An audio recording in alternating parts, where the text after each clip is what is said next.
Hey guys, this is Dr. Sangeeta from Dental Pathshala and welcome back to our NEET series. So today's topic is the caries and restorative dentistry in the periodontics. So let's get started.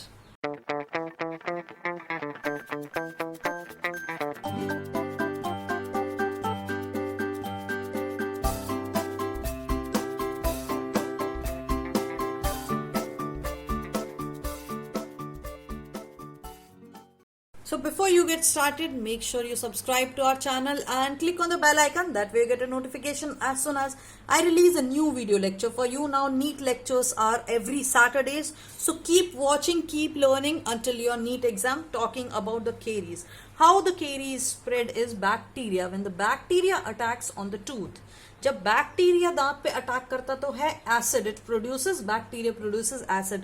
Bacteria क्या है? एक acid बनाता है. ये acid क्या करता है? Demineralise करता है दांत को.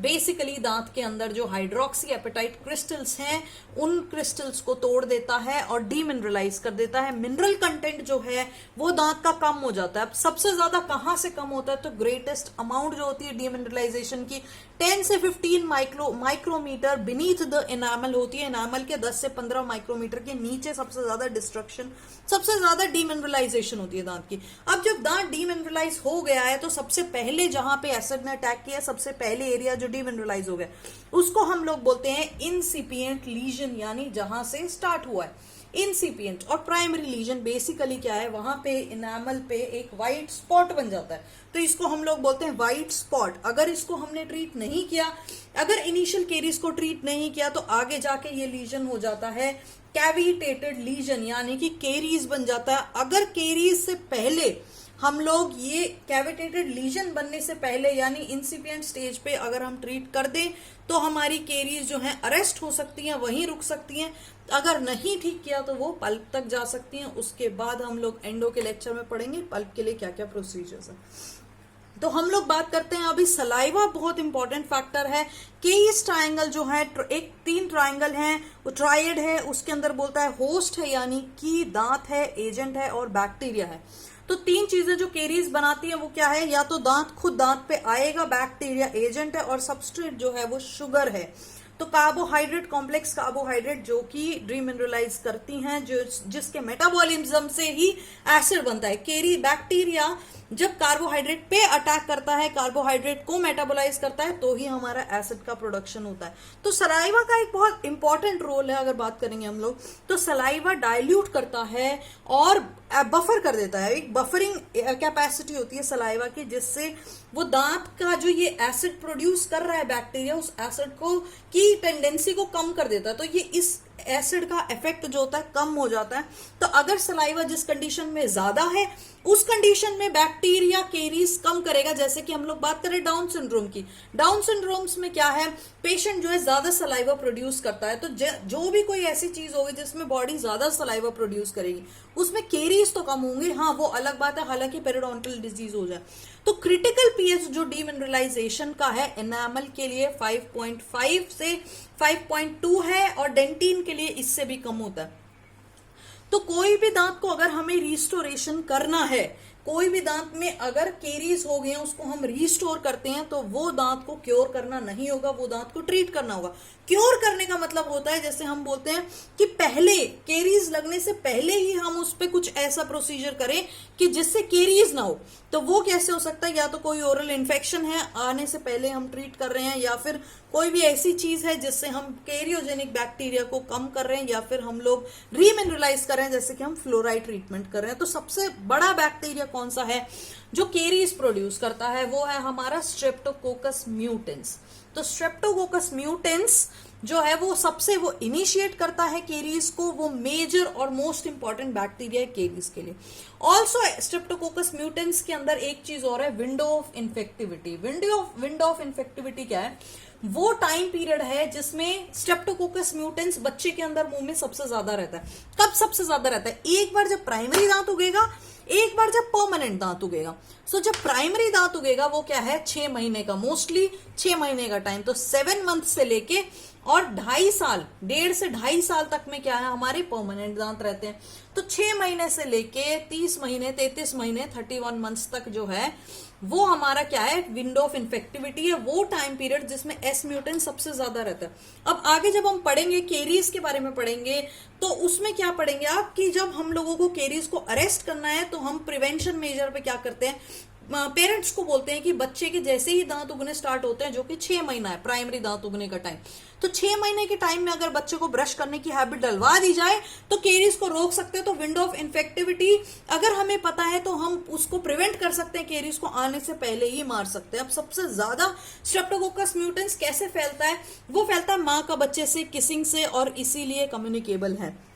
ये तो बात रही इनिशिएशन केरीज की, यानी केरीज कैसे इनिशिएट हो रही है, केरीज आगे कैसे स्प्रेड हो रही है। तो एस म्यूटेंस और एस सोब्रिनस जो बैक्टीरिया है वो स्मूथ सरफेस केरीज करता है। लैक्टोबैसिलस जो है वो केरीज, एस म्यूटेंस ने तो केरीज इनिशिएट कर दिया, अब केरीज को आगे कौन बढ़ाता है, वो लैक्टोबैसिलस है। तो लैक्टोबैसिलस एक तो केरीज को आगे बढ़ाता है, ऊपर से पिट एंड फिशर केरीज करता है, और साथ ही साथ डेंटिनल केरीज भी करता है, यानी डेंटिन के अंदर भी केरीज लगाता है। एक्टिनोमाइसिस की जो भी सीरीज है वो रूट सरफेस केरीज करती है। पेरियो में भी हम एक्टिनोमाइसिस के बारे में बहुत पढ़ेंगे। उसके बाद बात करते हैं केरीज किससे हो रही है। प्लाक जो है वो केरीज को इंड्यूस कर रहा है। प्लाक माइक्रो ऑर्गेनिज्म का गुच्छा है जो कि दांत से आके जुड़ गया है। अब जब माइक्रो ऑर्गेनिज्म यानी बेसिकली बैक्टीरियाओं का गुच्छा जब दांत पे आके जुड़ गया तो वो क्या करेगा, एसिड प्रोड्यूस करेगा। एसिड प्रोड्यूस करेगा तो क्या होगा, तो डीमिनरलाइजेशन होगी। डीमिनरलाइजेशन होगी तो केरीज का प्रोसेस स्टार्ट हो जाएगा। तो उसको कंट्रोल करने के लिए हमें, केरीज को कंट्रोल करने के लिए सबसे पहले हमें क्या करना है, प्लाक को कंट्रोल करना है। अब प्लाक को कंट्रोल करने के लिए एंटी माइक्रोबियल देना है, जैसे कि क्लोरहेक्सिडिन माउथ वॉश। कितना टाइम लगता है रीमिनरलाइजेशन करने में, यानी डीमिनरलाइजेशन अगर दांत सड़ चुका है, यानी हाइड्रोक्सी एपेटाइट क्रिस्टल्स टूटने लग गए हैं, अब हमें उनको दोबारा वापस जोड़ना है, तो हम क्या कर रहे हैं, फ्लोराइड इनकॉर्पोरेट कर रहे हैं ऑफकोर्स। अब कैसे हम लोग रीमिनरलाइज करेंगे वापस इस दांत को, वो बहुत सारी चीजों पे डिपेंड करता है। वो एज कितनी हो चुकी है प्लाक की, कितने टाइम से मुंह में प्लाक रखा हुआ है, कैसा कार्बोहाइड्रेट डाइट लिया है, और क्या हमने फ्लोराइड दिया है या नहीं दिया है, उस पर भी ऑफकोर्स, उस पर तो बहुत मेजर रोल है। तो अगर प्लाक जमे हुए 12 घंटे या 12 घंटे से कम हो गए हैं, 12 आवर्स या 12 आवर्स से कम हो गए, तो फिर सलाइवा खुद ब खुद रीमिनरलाइज कर देगा। जितना भी डैमेज हुआ है डीमिनरलाइजेशन से, सलाइवा खुद ब खुद 12 या 12 से कम घंटे के प्लाक में, अब वो प्लाक जो है सुक्रोज से आया हुआ है, जो सुक्रोज से आया हुआ प्लाक अगर 12 या 12 घंटे से कम रहा है तो सलाइवा उसको सिर्फ 10 मिनट में ही रीमिनरलाइज कर देगा खुद ब खुद, कुछ और करने की जरूरत नहीं। और अगर प्लाक का एक्यूमुलेशन 48 आवर्स से ज्यादा, या 48 आवर्स बेसिकली 2 दिन हो चुका है, तो फिर उसको 4 घंटे लगेंगे सलाइवा को खुद ब खुद प्लाक को हटाने में। फ्लोराइड बेसिकली क्या करता है, फ्लोराइड हाइड्रोक्सी एपेटाइट क्रिस्टल्स जो थे, इसके ऊपर फ्लोराइड एक्ट काम करके फ्लोरो एपेटाइट क्रिस्टल बना लेता है। अब जो फ्लोराइड ने फ्लोरो एपेटाइट क्रिस्टल बना लिए, ये हाइड्रोक्सी एपेटाइट से ज्यादा स्ट्रॉन्ग है, इनके अंदर फ्लोराइड है। जैसे हम बोलते हैं कि कैल्शियम खाएंगे तो हड्डियां मजबूत होंगी, ऐसे हाइड्रोक्सी एपेटाइट क्रिस्टल्स या इनामल के लिए फ्लोराइड क्या है, स्ट्रेंथ देता है। तो वो रेजिस्टेंस भी ज्यादा प्रोवाइड करता है, ऊपर से इसका एंटी माइक्रोबियल इफेक्ट भी अच्छा है, और रीमिनरलाइजेशन भी अच्छी करवाता है ये। तो अगर कोई भी फैमिली ऐसी है जिनका लो सोशो इकोनॉमिक स्टेटस है, उस केस में केरीज का रेट ज्यादा होता है बढ़ने का। अब अगर सलाइवा की बात करते हैं तो सलाइवा का कम होना या सलाइवा का ना होना भी केरीज प्रोड्यूस करता है। हम लोग को पता है सलाइवा का बहुत इंपॉर्टेंट रोल है, बफर रोल है सलाइवा का, और भी बहुत रोल है। तो सलाइवा करता क्या है, और भी बहुत सारे इफेक्ट हैं कम सलाइवा होने के या ना सलाइवा होने के बेसिकली, या कंप्लीटली एब्सेंस हो जाए तो मुंह के अंदर क्या होता है, केरीज का स्प्रेड बहुत जल्दी बढ़ जाता है। तो कोई भी केरीज जो बहुत तेजी से बढ़ रही है वो केरीज होती है रैम्पेंट केरीज, जो कम टाइम में ही, वैसे तो केरीज का टाइम ड्यूरेशन लंबा होता है, लेकिन जो कम टाइम में ही बहुत ज्यादा तेजी से बढ़े वो रैम्पेंट केरीज होती है। तो रैम्पेंट केरीज हो जाती है मुंह में अगर सलाइवा कम है तो। और उसके साथ साथ ड्राइनेस, अगर थूक कम होगा तो क्या होगा, ऑफ कोर्स सी बात है, कॉमन सेंस है, क्रैकिंग हो जाएगी लिप्स की, ड्राइनेस रहेगा मुंह के अंदर, फिर कॉर्नर्स पे फिशर्स बनने लग जाएंगे, क्रैकिंग होने लगेगी, टंग भी क्रस्टिंग होने लगेगी, टंग की बर्निंग सेंसेशन होगा म्यूकोजा में, और पैरास्थीसिया भी हो सकता है टंग या म्यूकस मेम्ब्रेन का। सलाइवा का कम होने का बहुत सारे रीजन है। नॉर्मली सलाइवा कम किस किस केस में हो सकता है, नॉर्मली स्ट्रेस में, या फिर बच्चा कोई इमोशनल फेज से गुजर रहा है, या फिर कोई विटामिन की डेफिशिएंसी है, उससे भी सलाइवा कम हो सकता है। उसके साथ साथ बहुत सारी डिजीज है जिनसे सलाइवा कम हो सकता है, जैसे कि मम्स हो गया बच्चे को, जॉगरन सिंड्रोम है, या फिर हाइपर हाइड्रोटिक एक्टोडर्मल डिस्प्लेसिया है, रेडिएशन थेरेपी है, विटामिन बी की है, स्पेशली अगर डेफिशिएंसी बी कॉम्प्लेक्स की हो तो सलाइवा रिड्यूस हो जाता है। और ड्रग जैसे कि ट्रैंक्युलाइजर्स या फिर एंटीहिस्टामिन ले रहे हैं तो भी सलाइवा कम बनता है, माइस्थेनिया ग्रेविस है। तो हमें मेडिकल हिस्ट्री भी लेनी इंपॉर्टेंट है बच्चे की ट्रीटमेंट करने से पहले कि कोई वो ड्रग पे है या नहीं है। सलाइवा चेक कैसे करते हैं, देखो दो तरीके हैं सलाइवा चेक करने के, या तो आप अनस्टिमुलेटेड सलाइवरी फ्लो चेक करो या आप स्टिमुलेटेड सलाइवरी फ्लो चेक करो। अनस्टिमुलेटेड सलाइवरी फ्लो का मतलब है आपने कोई पैराफिन नहीं दिया है, आपने कुछ भी ऐसा चुएबल, कुछ भी ऐसा चीज नहीं दिया जिससे सलाइवा ज्यादा प्रोड्यूस हो, यानी नॉर्मली आपका मुंह कितना थूक प्रोड्यूस कर रहा है वो आपका क्या है, अनस्टिमुलेटेड सलाइवरी फ्लो रेट है। अब क्या करते हैं, पेशेंट को हमेशा ये बात याद रखनी है, जब भी सलाइवा का कोई भी टेस्ट होता है 1 घंटे तक कुछ नहीं खाना पीना होना चाहिए, उससे पहले या बाद में खा सकते हैं, और ब्रशिंग भी नहीं करनी होनी चाहिए। तो अनस्टिमुलेटेड सलाइवरी फ्लो जब आप चेक करते हैं तो एक कंटेनर देते हैं, ठीक है, एक जैसा ऐसे वो रहता है, ठीक है, एक उस कंटेनर में मार्किंग्स होती हैं। तो इसमें आप क्या बोलते हो, पेशेंट को जैसे जैसे थूक इकट्ठा होता जा रहा है इसमें ड्रूल करते जाओ, यानी बेसिकली इसमें थूक डालते रहो, इकट्ठा करते रहो। तो अगर सलाइवरी फ्लो, अनस्टिमुलेटेड सलाइवरी फ्लो की अगर हम लोग बात करते हैं, ये है हमारा लेस देन 0.1 ml पर मिनट अगर है तो इसका मतलब पेशेंट को कोई भी सलाइवरी ग्लैंड हाइपोफंक्शन है, बेसिकली सलाइवा कम बन रहा है। अगर स्टिमुलेटेड सलाइवरी फ्लो की बात करते हैं, इसमें आपने स्टिमुलेट कराया है, ठीक है, इसमें क्या है, अगर 1 से 2 ml तक सलाइवा प्रोड्यूस कर रहा है बच्चा पर मिनट, इसका मतलब नॉर्मल है। लेकिन अगर कोई भी डिजीज है, कोई भी हाइपोफंक्शन है, दैट मीन सलाइवा 0.5 मिलीलीटर पर मिनट से जो है कम प्रोड्यूस हो रहा है। अब देखो इसमें फर्क है थोड़ा सा, अगर अनस्टिमुलेटेड सलाइवा कॉमन सेंस हमेशा ज्यादा होगा क्योंकि आपने कुछ मुंह में कुछ दे के थूक प्रोड्यूस कराया, तो अगर थूक प्रोड्यूस कराया तो इसका हाइपो भी ज्यादा रहेगा अनस्टिमुलेटेड से। अनस्टिमुलेटेड मतलब कुछ नहीं, अपने आप में ही इतना सलाइवा प्रोड्यूस हो रहा है। तो और भी बहुत तरीके, अनस्टिमुलेटेड सलाइवरी फ्लो चेक करने का एक तरीका हमारे पास क्या है, मॉडिफाइड श्किर्मर टेक्निक है। इस टेक्निक में क्या करते हैं, कैलिब्रेटेड पेपर स्ट्रिप्स होती हैं जो कि मुंह में फ्लोर ऑफ द माउथ में डालते हैं, उससे जो है आपका सलाइवरी फ्लो चेक होता है। तो सलाइवा जो है बहुत इंपॉर्टेंट है, अगर सलाइवा कम होएगा तो रैम्पेंट केरीज के चांसेस ज्यादा होंगे, और स्पेशली रैम्पेंट केरीज की अगर बात करें तो यंग टीनेज में सबसे ज्यादा रैम्पेंट केरीज देखा जाता है। रैम्पेंट केरीज किसने दिया था, मैस्लर ने दिया था, ये भी एक क्वेश्चन है जो पूछा जाता है। तो रैम्पेंट केरीज मैस्लर ने दिया था। रैम्पेंट केरीज बहुत ही सडन और बहुत ही डिस्ट्रक्टिव केरीज है, कम टाइम में एकदम से बहुत ज्यादा केरीज हो जाते हैं, और इसका रीजन स्ट्रेस भी हो सकता है, मेडिकेशन भी हो सकता है, डिक्रीज सलाइवरी फ्लो भी हो सकता है। रैम्पेंट केरीज की अगर बात करेंगे तो कब बोलोगे आप रैम्पेंट केरीज हो गई है, ये तो पता चल गया डिस्ट्रक्शन है। अगर 10 और मोर लीजन्स पर ईयर में हो रहे हैं, 10 या 10 से ज्यादा केरियस लीजन अगर हो रहे हैं तो हम बोलेंगे उसको वो रैम्पेंट केरीज है। दूसरी टाइप की केरीज जो बच्चों में होती है वो होती है अर्ली चाइल्डहुड केरीज, जो कि बहुत इंपॉर्टेंट टॉपिक है। अर्ली चाइल्डहुड केरीज एमसीक्यूज में बहुत पूछा जाता है क्वेश्चन, बेसिक से लेके। अर्ली चाइल्डहुड केरीज के बहुत सारे नाम है, हर टॉपिक की इंडिविजुअल वीडियो बनाई हुई है, आप जाके अगर डिटेल में पढ़ना चाहें तो आप पीडो की प्लेलिस्ट में जाके चेक कर सकते हैं, उसमें आपको सारी वीडियोज मिल जाएंगी। अर्ली चाइल्डहुड केरीज पे एक अलग से वीडियो बनी है। अब देखिए अर्ली चाइल्डहुड केरीज के बहुत सारे नाम है, अर्ली चाइल्डहुड केरीज ईसीसी भी नाम है, फिर इसका नाम सीवियर अर्ली चाइल्डहुड केरीज भी है, हालांकि ये इसी का एक पार्ट है। फिर हम लोग इसको नर्सिंग केरीज भी बोल देते हैं, फिर हम लोग इसको बेबी बॉटल टूथ डिके भी बोल देते हैं। तो हर एक बंदे ने, हर एक साइंटिस्ट ने इनका अलग अलग नाम दिया है। अगर अर्ली चाइल्डहुड केरीज की बात करोगे तो इसका नाम दिया हुआ डेविस ने, तो डेवीज ने ये नाम रखा था। और एक और नाम है इसका, हम लोग बात करेंगे मेटर्नली डिराइव्ड स्ट्रेप्टोकोकस म्यूटेंस डिजीज।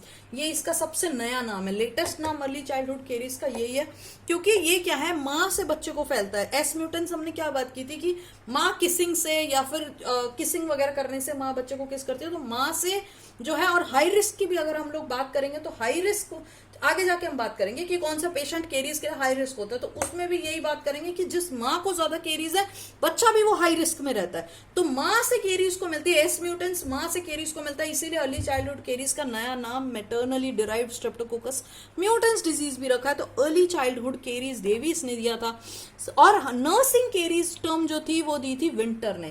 तो ये सारी टर्म्स जो है पूछी जाती हैं, तो इनको भी आप थोड़ा ध्यान रखें कि आप इनको याद रखिए।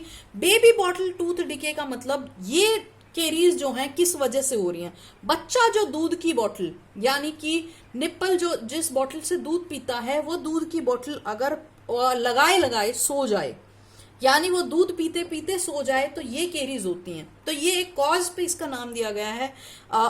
इसका नाम दिया गया है कि बेबी बॉटल टूथ डिके। तो बेबी के बॉटल से जो दांत में कीड़ा लग रहा है वो रीजन यही होता है कि बच्चा जो है वो दूध पीते पीते सो जाता है। और भी पैसिफायर्स पे अगर हनी डिप किया हो, बेसिकली आगे वाली जो चोंच रहती है इसके ऊपर उसको हनी में डिप करके जब बच्चों को पिलाते हैं तो क्या है, उसमें कार्बोहाइड्रेट कंटेंट बढ़ रहा है, तो उससे बच्चे को केरीज होने के चांसेस ज्यादा होते हैं। अभी इसकी डेफिनेशन जो है अर्ली चाइल्डहुड केरीज की वो क्या बोलती है, एक से एक या एक से ज्यादा डिके हो या फिर मिसिंग हो या फिर कोई भी फिल्ड टूथ किया हुआ हो प्राइमरी दांत में 71 मंथ या उससे कम टाइम में। इसका मतलब क्या है, इसका मतलब इसकी डेफिनेशन अपने आप में क्या बोलती है, डीएमएफटी स्कोर जो है वो यंगर देन 6 इयर्स होना चाहिए। तो 6 ईयर या 6 ईयर से कम एज में, यानी या तो कोई डिकेड हो या कोई मिसिंग हो या फिर कोई फील्ड हो, अगर 6 साल से कम में हो रहा है तो उसको हम लोग बोल देंगे अर्ली चाइल्डहुड केरीज या फिर नर्सिंग केरीज। बेसिकली ये एक टाइम पीरियड पे ही इसकी डेफिनेशन पे ही है। अगर 3 साल से कम का बच्चा है और उसको स्मूथ सरफेस केरीज हो गई हैं तो वो किसके लिए जाता है, वो सिवियर अर्ली चाइल्डहुड केरीज की तरफ इंडिकेट करता है। तो ये एक साइन है जो अर्ली चाइल्डहुड केरीज होने का बयां करता है कि हो सकती है। अर्ली चाइल्डहुड केरीज की बड़ी एक स्पेसिफिक पैटर्न है। अर्ली चाइल्डहुड केरीज बहुत इंटरेस्टिंग है। मतलब कैसे पता चलेगा बच्चों को नॉर्मल कीड़ा है या फिर दूध की वजह से कीड़ा लगा हुआ है, क्यों, क्योंकि ये पैटर्न फॉलो करता है। और स्पेशली ये पैटर्न कब दिखता है, 2 साल 3 साल या 4 साल के बच्चे में पैटर्न दिखाई देता है। तो एक क्लिनिकली अपीयरेंस है इसकी, एक डेफिनेट पैटर्न बना हुआ है जो फॉलो करता है ये हमेशा। वो क्या ये पैटर्न है कि ये मैंडिबुलर दांत में तो कभी नहीं होता, मैंडिबुलर एंटीरियर की, नॉट पूरे दांत, सिर्फ मैंडिबुलर एंटीरियर दांत की बात करोगे तो इसमें ये कभी भी नहीं होगा। और हमेशा सबसे ज्यादा किसमें होगा, ऊपर के दांत में। अभी देखो, या तो आप थम सकिंग भी अगर आप पढ़ रहे हो तो एक बार आप अंगूठे चूस के देखो, मैं ये बोलूंगी, लेकिन हाथ धो लेना, ठीक है। तो ऐसे ही अगर आप एक बार अपना थंब मुंह के अंदर लाके देखो, ऐसे उसको बॉटल समझो, तो वो किसको टच करता है, वो मैक्सिलरी एंटीरियर को टच करता है। तो मैक्सिलरी एंटीरियर जो है वो सबसे ज्यादा हाई रिस्क रहेगा अर्ली चाइल्डहुड केरीज के लिए। ऐसा ही कॉमन सेंस है। उसके बाद नेक्स्ट दांत हमेशा कौन सा होता है, उसके बाद नेक्स्ट दांत होता है मोलर। तो और उसके बाद कौन सा होगा, मैंडिबुलर कैनाइन। उसके बाद कौन सा होगा, सबसे लीस्ट मैंडिबुलर एंटीरियर। तो अगर सीक्वेंस की बात करते हैं हम, एग्जैक्ट सीक्वेंस जो कि पूछा जाता है, तो वो क्या है, मैक्सिलरी सेंट्रल इंसाइजर में सबसे ज्यादा मैक्सिमम पाई जाती है नर्सिंग केरीज।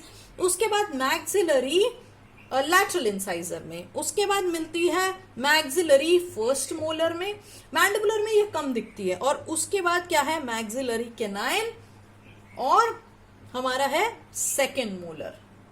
तो बेसिकली हम लोग क्या लिखेंगे, A B and first molar is our D and then C and E. और उसके बाद में क्या है हमारा, मैंडिबल में, उसके बाद सबसे लीस्ट कॉमन क्या होगा, मैंडिबुलर मोलर। और दिखेगी किसमें, मतलब ये तो था लीस्ट कॉमन, कभी नहीं किसमें दिखेगी, मतलब एक सिग्निफिकेंट ये है। अब देखो स्टेजेस है, अर्ली चाइल्डहुड केरीज की भी स्टेजेस है। अगर सीवियर फॉर्म देखोगे आप अर्ली चाइल्डहुड केरीज की, तो वो फॉर्म जो है वो आपको मैंडिबुलर एंटीरियर में भी दिख जाएगी। लेकिन अदर देन दैट, अगर आप सिर्फ अर्ली चाइल्डहुड केरीज की बात करते हो तो मैंडिबुलर एंटीरियर में बड़ा सिग्निफिकेंट फॉर्म है कि मैंडिबुलर एंटीरियर में कभी नहीं दिखती। अब इसके पीछे भी एक रीजन है क्यों नहीं दिखती है कभी। उसके पीछे ये रीजन है कि आपने बच्चे की जो दूध की बोतल है वो मुंह में डाल दी। अब सारा का सारा दूध जो था, जब बच्चा मान लो सो गया, अब सारा का सारा दूध मुंह में घुस रहा है, मुंह में घूम रहा है दूध, क्योंकि हमने बताया था कि ये किस वजह से होती है, ये हो रही है बच्चा बॉटल डालते डालते सो जाता है, या फिर एबनॉर्मल, बेसिकली एबनॉर्मल या इनएप्रोप्रिएट फीडिंग हैबिट्स जब बच्चे की होती है, और प्रोलॉन्ग्ड फीडिंग जब ज्यादा टाइम तक कोई डाल के सो जाता है, बेसिकली ये तभी होती है।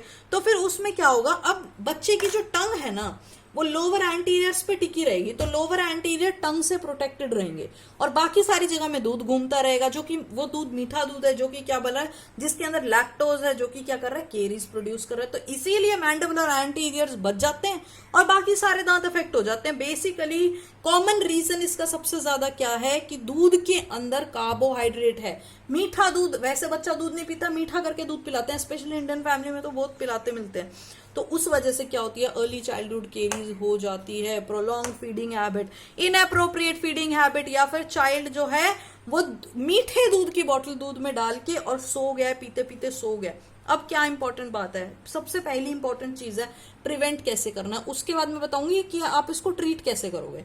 तो सबसे इंपॉर्टेंट चीज है प्रिवेंट कैसे करना है। आप 6 महीने के बच्चे से 6 महीने के बच्चे से अर्ली चाइल्ड 6 महीने का बच्चा दांत उगने स्टार्ट हो जाते हैं, डेसिडुअस दांत उगने स्टार्ट हो रहे हैं, तो उस टाइम पे ही ब्रशिंग हैबिट करानी है। पेरेंट्स को एजुकेट करना है, बच्चे को नहीं कर सकते हो आप, इतने कम छोटे बच्चे को नहीं कर सकते। तो पेरेंट्स को एजुकेट करना है, एक तो फीडिंग हैबिट्स के बारे में ही, ठीक है, जागरूक करना है लोगों को कि feeding habits, proper feeding habit ये है, आपको ऐसे करना है। अगर मान लो बच्चा दूध पीता भी है तो उसके बाद में सोने से पहले एक बार नॉर्मल उस बोतल में पानी डाल के पिलाएं। लास्ट मुंह में दूध, मीठा दूध नहीं रहना चाहिए जब बच्चा सोए। फिर जब बच्चा सो रहा है तो एक बार बर्प करा दे, बेसिकली डकार सुलाने से पहले उसको करा दे। फिर जैसे उसके फर्स्ट दांत उगने स्टार्ट हो गए 6 महीने में ब्रशिंग करा दे। 6 महीने से 12 महीने का जो टाइम है, यानी 6 महीने से 1 साल का टाइम है, उसमें फर्स्ट विजिट स्टार्ट हो जाती है बच्चे की। तो फर्स्ट अपॉइंटमेंट कब दी जाती है, ये भी क्वेश्चन पूछते हैं। तो 6 महीने से 12 महीने के बीच में जो है फर्स्ट अपॉइंटमेंट होनी चाहिए, फर्स्ट एग्जामिनेशन बच्चे का होना चाहिए। और ये उनको बोलना है कि डिसकंटिन्यू कर दे नर्सिंग हैबिट को जैसे ही बच्चे का फर्स्ट बर्थडे आ जाए, यानी कि ब्रेस्ट फीडिंग हैबिट जब बच्चा 1 साल का हो जाए तो उसको डिसकंटिन्यू कर दिया जाए। तो ब्रेस्ट फीडिंग हैबिट या फिर बॉटल फीडिंग हैबिट को 1 साल का होते ही खत्म कर दे। चम्मच से दूध पिलाएं या कैसे भी दूध पीता है वो, जैसे भी खा पी रहा है वैसे पिलाएं, लेकिन बॉटल फीडिंग हैबिट 1 साल में जैसे ही फर्स्ट बर्थडे आता है तब डिसकंटिन्यू होनी चाहिए। फिर जब उसके बाद ब्रश करना स्टार्ट करता है, तो अगर 2 साल से कम का बच्चा है तो बस स्मीयर यूज करना है टूथब्रश में। टूथपेस्ट जो है बस उसकी एक पतली सी लेयर लगानी है, मतलब बिल्कुल एकदम हल्का सा बस। और अगर 2 से 5 साल का बच्चा है तो पी साइज का, मटर के साइज का जो है टूथपेस्ट देना, ठीक है। उसके बाद अर्ली चाइल्डहुड केरीज जो हैं उसको आप ट्रीट कैसे करते हो। अब आपको पता है मैंडिबुलर एंटीरियर तो इन्वॉल्व होते नहीं है। रैम्पेंट केरीज, अब देखो एक डिफरेंस है, अर्ली चाइल्डहुड केरीज में मैंडिबुलर एंटीरियर नहीं इन्वॉल्व होते हैं, लेकिन अगर आप रैम्पेंट केरीज की बात करोगे तो रैम्पेंट केरीज में सारे दांत इन्वॉल्व होते हैं। अर्ली चाइल्डहुड केरीज जो है उसमें सिर्फ प्राइमरी दांत इन्वॉल्व होते हैं। रैम्पेंट केरीज में प्राइमरी भी और परमानेंट भी, दोनों के दोनों दांत इन्वॉल्व होते हैं। अगर आपको डिफरेंस डिटेल में पढ़ना है तो उसके लिए भी हमने एक अलग से वीडियो निकाली हुई है, आपको पीडो की प्लेलिस्ट में मिल जाएगी जाके। मैनेजमेंट की बात करते हैं तो आप फर्स्ट विजिट में क्या करोगे। देखो फर्स्ट विजिट में ये बहुत इंपॉर्टेंट क्वेश्चन है, फर्स्ट विजिट पे स्पेशली बहुत इंपॉर्टेंट क्वेश्चन पूछा जाता है। तो फर्स्ट विजिट में हम लोग क्या करेंगे, सिर्फ और सिर्फ टेम्परेरी फिलिंग करेंगे, सिर्फ कि इसलिए कर रहे हैं ताकि केरीज जो बढ़ रही हैं वो रुक जाए। तो टेम्पोराइजेशन ऑफ द कैविटीज जो होगी हम फर्स्ट विजिट में करेंगे ताकि केरीज ना बढ़े। सेकेंड विजिट में आप क्या करोगे, काउंसलिंग करोगे, डाइट काउंसलिंग दोगे और केरीज एक्टिविटी टेस्ट दोगे। केरीज एक्टिविटी टेस्ट पे भी अलग वीडियो बनाई हुई है, आपको मिल जाएगी अगर डिटेल में पढ़ना है। और अगर आपको नीट के लिए ऐसे ही पढ़ना है तो आप हम इसी में ही कंटिन्यू करेंगे और कम्युनिटी में भी साथ में हम लोग केरीज एक्टिविटी टेस्ट पढ़ेंगे। तो तीसरे विजिट में आप क्या करोगे, तीसरे विजिट में आप बेसिकली आप अपॉइंटमेंट स्टार्ट कर दोगे। काम जो आपका मेजर काम है, अगर आपको एक्सट्रैक्शन करनी है आप एक्सट्रैक्शन करोगे, किसी दांत में फिलिंग देनी है फिलिंग दोगे, एक्सट्रैक्शन करके स्पेस मेंटेनर देना स्पेस मेंटेनर दोगे, और अगर आपको एंडो ट्रीटमेंट करनी है तो आप एंडो ट्रीटमेंट करोगे। वो सब थर्ड विजिट के अंदर होगा। मैं थोड़ा सा फास्ट चल रही हूँ क्योंकि हमने ये वीडियो सारे टॉपिक्स डिटेल में आराम से कवर कर चुके हैं हम। अगर आपको डिटेल में पढ़ना है तो आप प्लेलिस्ट में जाकर चेक कर सकते हो, लेकिन हम लोग थोड़ा फास्ट चल रहे हैं क्योंकि नीट के लिए हमारे पास टाइम थोड़ा कम है, इसीलिए हम लोग थोड़ा फास्ट चल रहे हैं। अगर आपको थोड़ा फास्ट लग रहा है तो आप इसको दोबारा देख सकते हो, तो इंपॉर्टेंट पॉइंट्स जो हैं वो सारे आपको इस वीडियो में मिल जाएंगे। तो अगर हम लोग बात करते हैं अर्ली डिटेक्शन केरीज की कैसे करेंगे, तो कुछ टेस्ट हैं, कुछ डिटेक्शन किट्स हैं जिससे हम लोग केरीज को डिटेक्ट कर सकते हैं। सबसे इंपॉर्टेंट और सबसे पहला क्या है, वो है डायग्नोडेंट। डायग्नोडेंट है जो, वो इंफ्रारेड लेजर फ्लोरेसेंस है। इंफ्रारेड लेजर फ्लोरेसेंस में बेसिकली 655 नैनोमीटर की एक फ्लोरेसेंट लाइट है। ये इसके अंदर क्या है, एक डायोड है, एक लाइट का डायोड है और साथ में एक ऑप्टिकल की केबल है।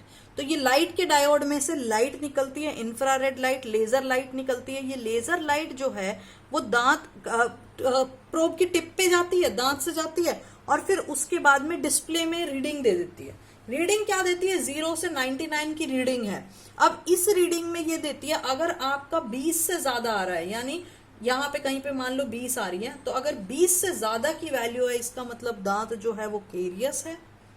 और अगर आपकी वैल्यू कम है तो इसका मतलब क्या है, दांत में केरीज नहीं है या फिर केरीज कम है। तो ये बेसिकली बैक्टीरिया के अंदर जो मेटाबोलाइट होते हैं, स्पेशली पोरफायरिन, उन पे काम करके उन पे फ्लोरेसेंट इफेक्ट देता है। तो इससे आपको केरीज पता चल जाती है। अब पहला टेस्ट है तो ऑफकोर्स ही बात है, हम हमेशा ना कम से ज्यादा की तरफ जाते हैं। इसका मतलब इसके अंदर कोई ना कोई ड्रॉबैक जरूर है। इसके अंदर ड्रॉबैक क्या है, वैसे तो ये बहुत अच्छी किट है, लेकिन ड्रॉबैक इसके अंदर ये है कि ये ऊपर की केरीज तो बता देता है, अंदर कितनी डेप्थ में हो ये तो बता देगा केरीज है या नहीं है। बेसिकली जो आपको एक्सरे में केरीज नहीं मिल रही है वो केरीज तो बता देगा, ये हिडन केरी तो बता देगा, ऑकल्ट केरीज तो बता देगा, लेकिन ये नहीं बता पाएगा कि कितनी डेप्थ तक में केरीज है। ये इसका एक ड्रॉबैक है इस किट का। और डायग्नोडेंट को हम लोग यूज करते हैं ऑक्लूजल या फिर स्मूथ सरफेस केरीज के लिए। नेक्स्ट सेकंड बात करते हैं, तो सेकंड हमारा है डाई40। फर्स्ट जो था डायग्नोडेंट था, सेकंड हमारा है डाई40। डाई40 में क्या है, digital imaging fibre optic transillumination. Basically ये डिजिटल है। ये क्या करता है, कैप्चर करके कंप्यूटर स्क्रीन पे, चार्ट कपल डिवाइस होता है कंप्यूटर स्क्रीन, उस पे सारा का सारा डाटा दे देता है। ये पहले यूज करते थे। बेसिकली इसका काम क्या है, डाई40 का इंपॉर्टेंट काम क्या है, ये प्रॉक्सिमल केरीज देखता है। जो भी प्रॉक्सिमल केरीज होंगी और कोई भी हिडन ऑकल्ट केरीज होंगी, पिटफिशर में होंगी, वो सब बता देगा ये। नेक्स्ट थर्ड टेस्ट हमारे पास क्या है, QLF है। ये क्या है, क्वांटिटेटिव लाइट फ्लोरेसेंस है। ये क्या डिटेक्ट करता है, केरीज डिटेक्ट करता है, लेकिन ये भी सबसे एडवांस है तो इसका मतलब ये सबसे बढ़िया है। बेसिकली ये 5 to 10 टाइम्स एक कन्वेंशनल उससे ज्यादा केरीज डिटेक्ट करता है। तो अगर क्वेश्चन आता है diagnosis of smooth surface caries, तो डायग्नोडेंट याद रखना। Diagnosis of smooth surface caries जो है डायग्नोडेंट है। अगर इंसिपिएंट केरीज लीजन को कौन सा सबसे ज्यादा डिटेक्ट करता है, तो वो है ऑप्टिकल कोहेरेंस टोमोग्राफी, OCT। तो एक टर्म आता है CAT, basically caries assessment tool है। एक क्वेश्चन ये भी आता है कि कैट की फुल फॉर्म क्या है, तो ये केरीज एक्टिविटी टेस्ट नहीं लिखेंगे हम लोग, ये क्या है, केरीज रिस्क असेसमेंट टूल। तो आर जो है, रिस्क जो है वो उसने खत्म कर दिया।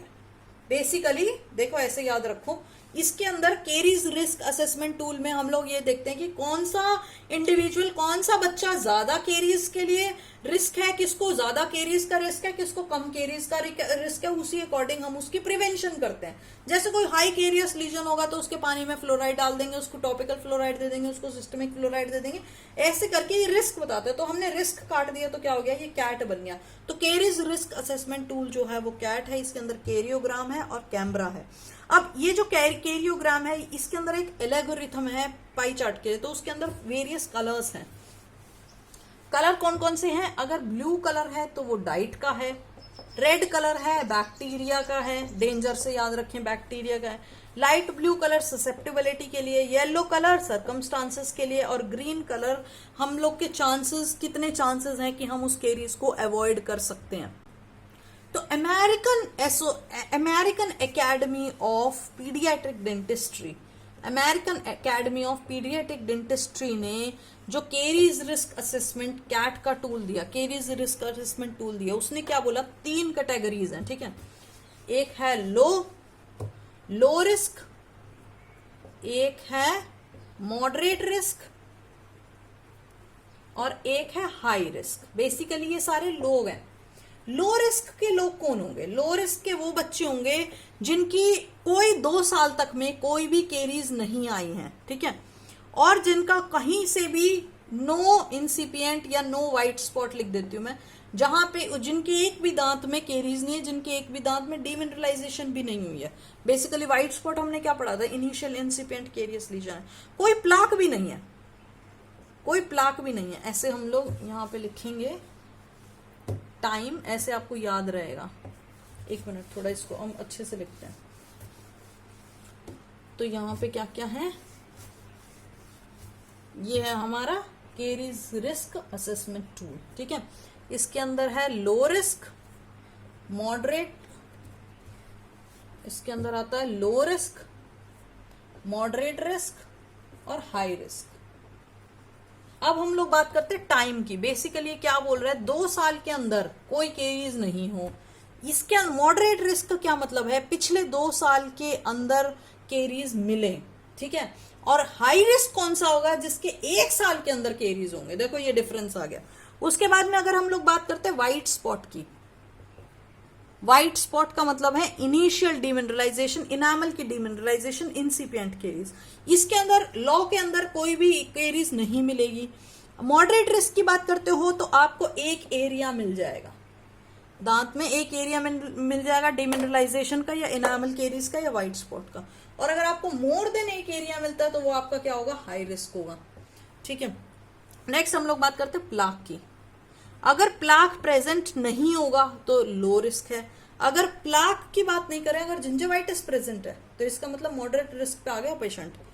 और अगर विजिबल प्लाक है एंटीरियर दांत में, ठीक है, एंटीरियर दांत में प्लाक प्रेजेंट है तो वो क्या है? पेशेंट हाई रिस्क पे है। अब अगर प्लाक की बात कर रहे हो तो केरीज एक्टिविटी टेस्ट में एस म्यूटेंट्स की एक्टिविटी क्या होगी? हाई रिस्क में इंक्रीज होगी। यानी अगर कोई भी पेशेंट, जब हमने केरीज एक्टिविटी टेस्ट पढ़ा था तो उसमें हम लोग ऑलरेडी पढ़ चुके हैं कि एस म्यूटेंट्स की अगर कहीं पे केरीज एक्टिविटी या लैक्टोबैसिलस की ज्यादा है तो वो पेशेंट ऑलरेडी हाई रिस्क के अंदर आ गया। तो एस म्यूटेंट्स बोल दो, लैक्टोबैसिलस बोल दो, वो सारे हाई रिस्क के पेशेंट हो जाएंगे। अगर यहाँ पे प्लाक या फिर जिंजवाइटिस लिख देती हूँ मैं, क्योंकि हमने आगे जिंजवाइटिस की भी बात की है। नेक्स्ट बोल रहा है अगर फ्लोराइड एप्लीकेशन दी है। फ्लोराइड में भी 2 एप्लीकेशन है, एक है सिस्टमिक फ्लोराइड, एक टॉपिकल फ्लोराइड, ठीक है। अब हम इंडिविजुअली बात करेंगे। तो अगर ऑप्टिमल है सिस्टमिक फ्लोराइड भी और टॉपिकल फ्लोराइड भी ऑप्टिमल है तो इसका मतलब पेशेंट जो है, बच्चा जो है लो रिस्क में। अगर ऑप्टिमल मतलब नॉर्मल, अगर सब ऑप्टिमल है यानी ऑप्टिमल से कम सिस्टमिक है तो मॉडरेट में आ जाएगा। लेकिन अभी भी आपका क्या है? टॉपिकल अभी भी ऑप्टिमल है तो वो मॉडरेट में रहेगा। अगर दोनों के दोनों सब ऑप्टिमल रहेंगे, सिस्टमिक भी सब ऑप्टिमल और आपका टॉपिकल भी सब ऑप्टिमल यानी ऑप्टिमल से कम, तो वो हाई रिस्क में आ जाएंगे। बेसिकली फ्लोराइड कंटेंट कम है जिसके अंदर, ठीक है, टॉपिकल भी और सिस्टमिक भी।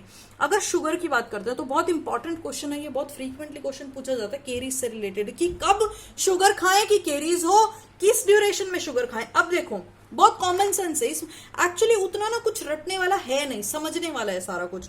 तो अगर शुगर आप खाने के साथ खा रहे हो तो शुगर का बेसिकली क्या है? दांत के साथ अगर आपका चिपक गया शुगर तो बैक्टीरिया वहां पे आके अटैक करेगा तो केरीज हो जाएगी। लेकिन अगर आपका शुगर चिपक नहीं रहा है, बेसिकली आपने खाना खाने के बाद, मतलब ये शुगर, स्टिकी शुगर खाना खाने के बाद कुछ और खा लिया तो इसका मतलब क्या है? केरीज का इफेक्ट कम हो जाएगा। लेकिन अगर आपने, मान लो कि आपने खाना खाया है 4 बजे, ठीक है, मतलब खाना खाया शाम को 4 बजे, उसके बाद आप खा रहे हो रात को 8 बजे और बीच में 6 बजे आपने चॉकलेट खा ली तो वो बुरी है। लेकिन वहीं अगर आप चॉकलेट मिल्क शेक पी रहे हो तो फिर वो कम इफेक्ट करेगा क्योंकि वो डिजोल्व उतनी देर रहेगा नहीं मुंह में, उसके बाद पानी पी लोगे तो इफेक्ट कम हो जाएगा। तो स्टिकी चीज अगर आप बेसिकली खाने के बीच में खा रहे हो, इन बिटवीन द मील्स, उसका इफेक्ट जो है वो कम है। तो शुगर अगर आप ले रहे हो इन बिटवीन द मील्स, यानी आप मील्स के साथ, एट द मील टाइम मैं सॉरी लिखूंगी, ठीक है, बिटवीन द मील मतलब एक मील और दूसरी मील के बीच में, वो नहीं, at the meal time, basically meal के साथ। अभी हम लोग बात करते हैं मील्स की। तो अगर मील के टाइम पे ले रहे हो तो लो रिस्क है। अगर 1 या 2 बार मील्स के बीच में ले रहे हो, ठीक है, यानी कि आपने ब्रेकफास्ट और लंच के बीच में एक बार चॉकलेट खा लिया, एक या दो बार मील्स के बीच में ओकेजनल शुगर ले रहे हो, तो वो मॉडरेट के अंदर आ गया। और अगर बच्चा फ्रीक्वेंटली मील ले रहा है, जैसे कि जैसे चॉकलेट खाते रहते हैं बच्चे, टॉफीज खाते रहते हैं हर टाइम, तो वो वाले सारे के सारे बच्चे जो हो गए हाई रिस्क के अंदर आ जाएंगे। अगर केयर सोसाइटी के अगर सोशो इकोनॉमिक स्टेटस बेसिकली जो कि पालन कर रहा है, जो फैमिली पालन कर रही है, जैसे कि अगर हम लोग बात करें केयर गिवर्स जो हैं, अगर उनका सोशो इकोनॉमिक स्टेटस अच्छा है तो वो अच्छी केयर करेंगे, तो वो बच्चे लो रिस्क में रहेंगे, मॉडरेट में मिड लेवल के रहेंगे, और लो लेवल के रहेंगे हमारे हाई रिस्क के अंदर। ऐसी अगर बात करते हो आप, डेंटल केयर कैसा प्रोवाइड हो रहा है, जैसे प्रिवेंशन कैसी हो रही है, घर पे कैसी हो रही है।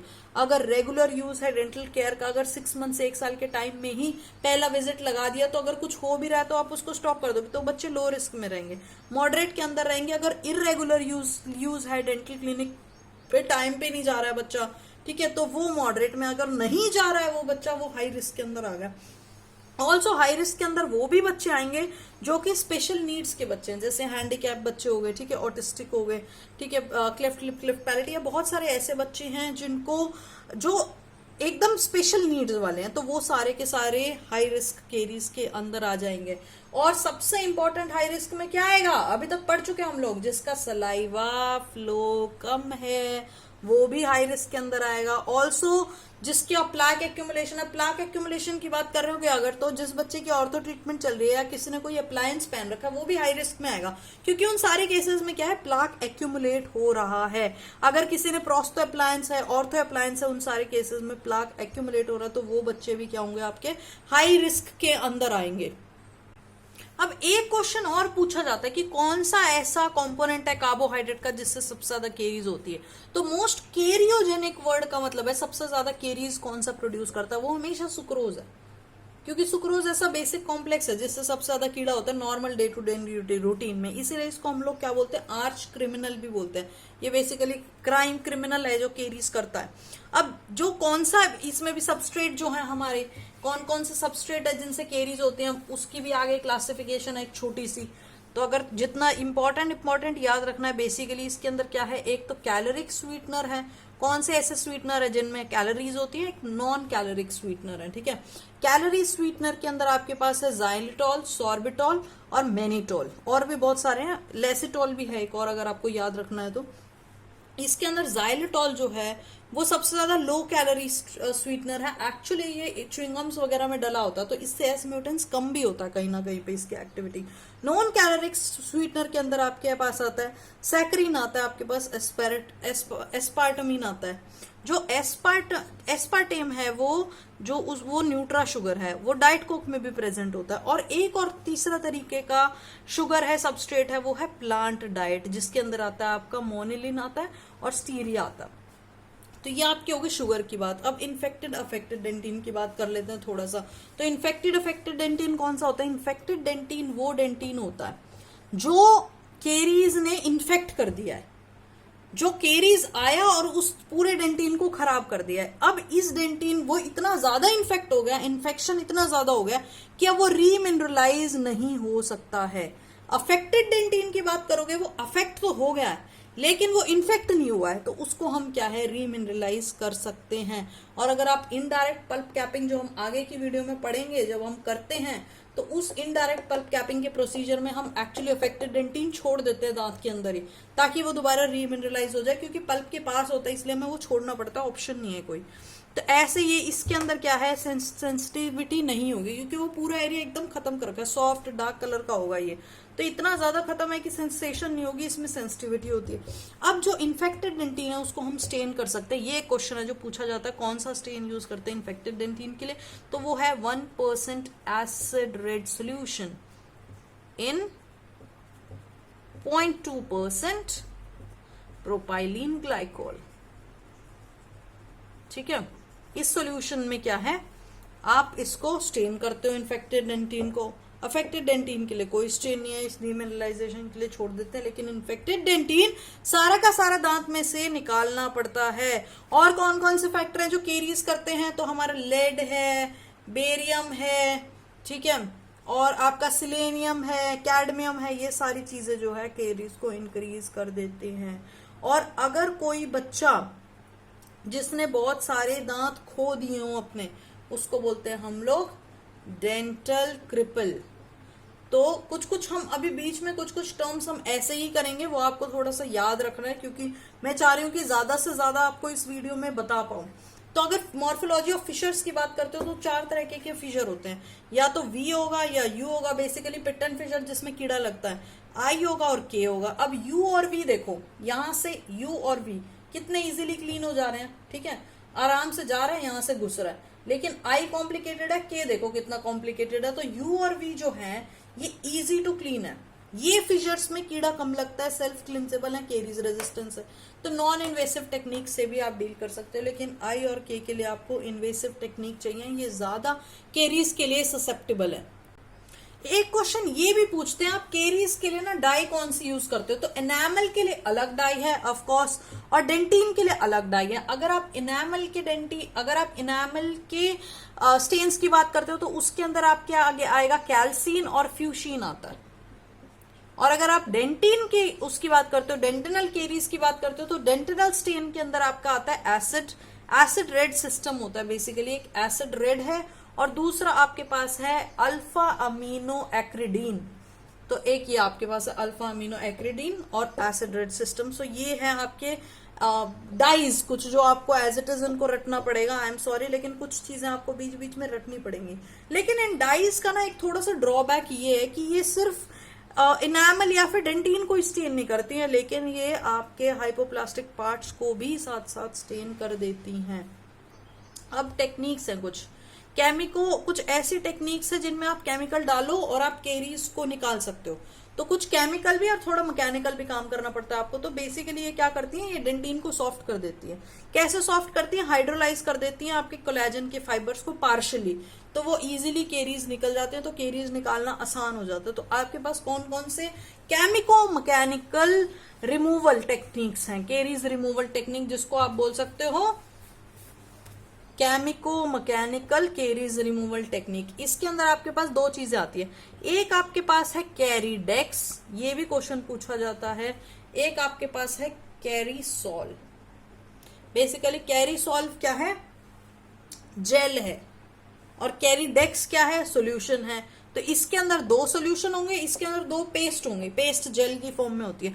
दोनों के दोनों सॉल्यूशन में पहली चीज क्या है आपके पास? Sodium hypochlorite. दोनों सॉल्यूशंस में इजी है, सोडियम हाइपोक्लोराइड बहुत मिलेगा। अब दूसरे कैरीडेक्स के ही दूसरे सॉल्यूशन में आपके पास सोडियम हाइड्रोक्साइड मिल जाएगा, ठीक है।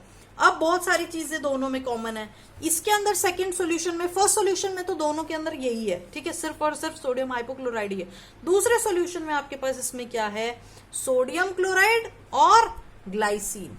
अब उसमें क्या है? ग्लाइसिन की जगह पे लाइसिन है। तो इसके अंदर क्या है? सोडियम हाइपोक्लोराइड तो सॉल्यूशन 1 में सोडियम क्लोराइड, सोडियम हाइड्रोक्साइड और amino butyric acid A B है, ठीक है। अब ये दोनों सॉल्यूशन को मिक्स करते हो तो इसके अंदर क्या बनता है? N monochloro DL2 amino butyric acid. ये याद करने की जरूरत नहीं है, लेकिन बेसिकली ये क्या करता है? डीप केरीज को डिमिनरलाइज जो हो जाती है, डीप केरीज को निकालता है, जो अंदर बहुत डेंटिन के अंदर डीप तक घुसी हुई है। दूसरा इसके अंदर आपके पास क्या है? कैरीसोल्व के अंदर क्या है आपके पास? ये बताता है कि कहां पे आपको प्रोसीजर स्टॉप करना है। बेसिकली क्या है? केरीज निकालते जाते हो, ये सॉल्यूशन या ये जेल डालते जाते हो, तो जहां पे ये जेल जो है स्टेन देना बंद कर देगी। अब इसके अंदर एक बड़ी तगड़ी चीज है, बहुत अच्छी चीज है। सेकेंड सॉल्यूशन के अंदर इसके अंदर एक डाई है, जो कि हमारी डाई कौन सी है? अर्थ्रोसीन डाई है, अर्थ्रोसीन डाई। ये डाई जो होगी, अब जैसे ही आप ये स्टेन करोगे, ये जेल डालोगे, स्टेन आ जाएगा तो केरीज निकाल दोगे, फिर दोबारा जेल डालोगे, स्टेन आ जाएगा तो केरीज निकाल दोगे। तो ऐसे इससे काम होता है, तो बहुत इजीली काम होता है, क्योंकि इसके अंदर क्या है? डाई है, एक अर्थ्रोसीन डाई है। इसके अलावा इसके अंदर लाइसिन है और ल्यूसीन है और ग्लूटामिक एसिड है। एक टर्म आपके पास आती है KCP, काइनेटिक कैविटी प्रिपरेशन। इसके अंदर आप क्या करते हो? इसके अंदर आप पाउडर्ड पार्टिकल लेते हो हाई स्पीड पे, तो जब प्रिपरेशन कर रहे हो कैविटी प्रिपरेशन, तो ड्रिल जो यूज नहीं करने पड़ते हैं, कोई वाइब्रेशन नहीं होती, कोई पेन नहीं होती है। तो ये एक न्यू टेक्निक है, कोई एनेस्थीसिया नहीं देना पड़ता चाइल्ड पेशेंट को ट्रीट करने के लिए।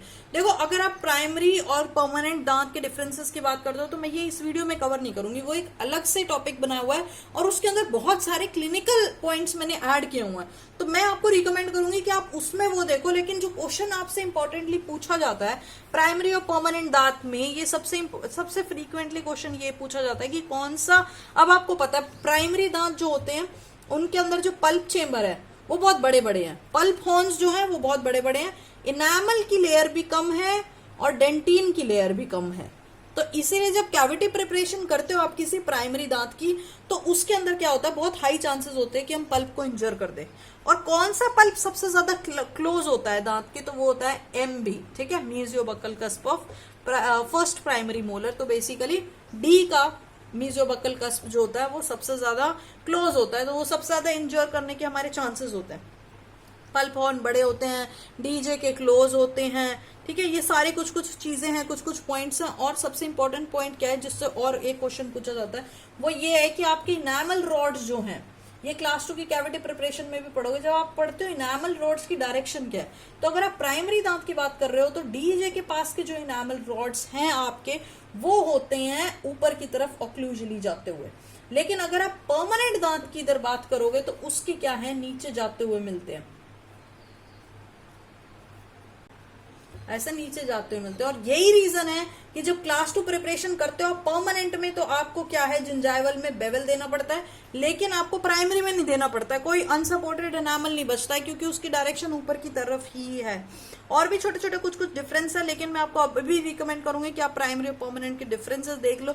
अब कैविटी प्रिपरेशन की बात करते हैं, जो कि अगेन एक इंपॉर्टेंट टॉपिक है इस चैप्टर से रिलेटेड। तो कैविटी प्रिपरेशन में प्राइमरी में क्या है, अब कुछ बुक्स क्या बोलती है, फ्लैट पल्पल फ्लोर होना चाहिए। लेकिन अगर आपके पल्प हॉर्न्स बड़े हैं तो आपका पल्प ऐसा होगा, ठीक है।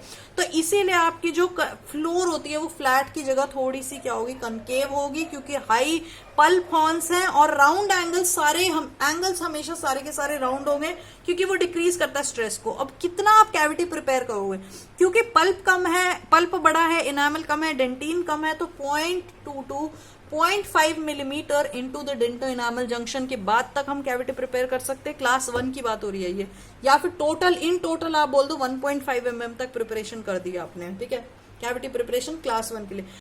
तो हम लोग बात करते हैं अब क्लास 2 कैविटी प्रिपरेशन की। क्लास 2 कैविटी प्रिपरेशन में हमारे पास क्या है, जो विड्थ ऑफ प्रिपरेशन कैसी होगी, विड्थ ऑफ प्रिपरेशन आपकी होगी 1/3। इस्तमस आपका कितना होगा, अगर आपका ये इंटरकस्पल डिस्टेंस है, इसका 1/3 ले लो, 1/3 आपका इस्थमस की विड्थ रहेगी।